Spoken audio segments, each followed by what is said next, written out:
Hello my dear friends, NEET 2025 ಎಕ್ಸಾಮಿನೇಷನ್ಗೆ ಸಂಬಂಧಪಟ್ಟಂತೆ national testing agency ಕಡೆಯಿಂದ ದಿವಸ ಒಂದಲ್ಲ ಒಂದು ಅಪ್ಡೇಟ್ ರಿಲೀಸ್ ಆಗ್ತಾನೆ ಇದೆ. ಇವತ್ತು ಬಂದಿರತಕ್ಕಂಥ ಅಪ್ಡೇಟು ಒಂದು ಬಿಗ್ ಅಪ್ಡೇಟ್ ಅಂತಲೇ ಹೇಳ್ಬೋದು. ಯಾಕಂದರೆ ಇದು ಅಪರ್ ಐಡಿಗೆ ಸಂಬಂಧಪಟ್ಟಂಥ ಒಂದು ಕ್ಲಾರಿಫಿಕೇಷನ್. ಕೆಲವೊಂದಿಷ್ಟು ದಿವಸಗಳಿಂದ ವಿದ್ಯಾರ್ಥಿಗಳಲ್ಲಿ ಒಂದು ಗೊಂದಲ ಅಂದರೆ ಕನ್ಫ್ಯೂಷನ್ ಹಾಗೆ ಟೆನ್ಷನು ಇದೆ ಅಪರ್ ಐಡಿ ಬಗ್ಗೆ. ಏನು ಕನ್ಫ್ಯೂಷನ್ ಅಂತಂತಂದರೆ ನೀಟ್ 2025 ಎಕ್ಸಾಮಿನೇಷನ್ಗೆ ರಿಜಿಸ್ಟ್ರೇಷನ್ ಮಾಡ್ಕೊಳ್ಳಿಕ್ಕೆ ಅಪರ್ ಐಡಿ ಕಂಪಲ್ಸರಿ ಬೇಕೇ ಅನ್ನೋ ಒಂದು ಕನ್ಫ್ಯೂಷನ್.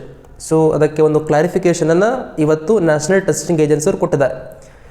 ಏನು ಕ್ಲಾರಿಫಿಕೇಷನ್ ಅಂತಂತಂದರೆ, ನೀವು ನೀಟ್ 2025 ಎಕ್ಸಾಮಿನೇಷನ್ ರಿಜಿಸ್ಟ್ರೇಷನ್ ಮಾಡ್ಕೊಳ್ಳೋಕ್ಕೆ ಯಾವುದೇ ಥರದ ಅಪರ್ ಐಡಿಯ ಅವಶ್ಯಕತೆ ಇಲ್ಲ, ಹಾಗೆಯೇ ಅದು ಕಂಪಲ್ಸರಿನೂ ಅಲ್ಲ.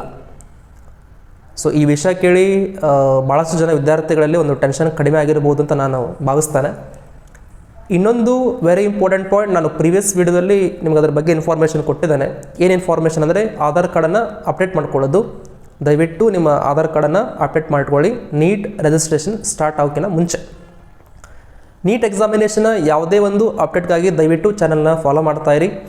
ನೀವೇನಾದರೂ ಫಸ್ಟ್ ಟೈಮ್ ನಮ್ಮ ಚಾನಲ್ನ ವೀಡಿಯೋ ನೋಡ್ತಾ ಇದ್ದರೆ ದಯವಿಟ್ಟು ಸಬ್ಸ್ಕ್ರೈಬ್ ಮಾಡ್ಕೊಳ್ಳಿ. ಈ ವಿಡಿಯೋನ ನಿಮ್ಮ ಫ್ರೆಂಡ್ಸ್ಗೂ ಶೇರ್ ಮಾಡಿ, ಅದರಿಂದ ಅವ್ರಿಗೂ ಕೂಡ ಹೆಲ್ಪ್ ಆಗ್ತಕ್ಕಂಥ ಒಂದು ಚಾನ್ಸ್ ಇರುತ್ತೆ. All the best for the examination and thanks for the watching.